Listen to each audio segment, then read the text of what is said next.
வணக்கம் மக்களை. கொக்கோ ரெடியாக இருக்கிறா வெண்டைக்காய்க்கு. வெண்டைக்காய் இல்லை கொக்கோ, இனிமேல் தான் முளைச்சிது இப்போ தான். சரியா? இல்லை வெண்டைக்காய் இல்லை பாரு, வெண்டைக்காய் செடி அந்த இப்போ தான் போட்டுக்கோம் பாரு, நல்லா வளருது. பச்சை மிளகா மட்டும், இவ்வளோ மிளகா இலையில ஏதோ ஒரு நோய் வந்துருச்சு, பழுக்குது. ஆனால் மிளகா மட்டும் எப்படி ஒரு 50க்கு மேலே இருக்கும். என்னென்னா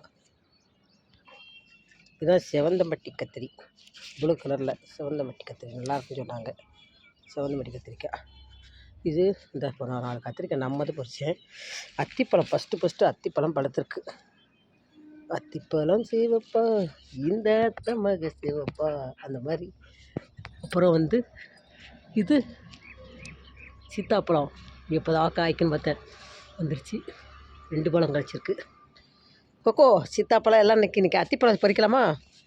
அத்திப்பழத்தை பறித்து சாப்பிட பார்ப்போம் எப்படி இருக்குன்னு.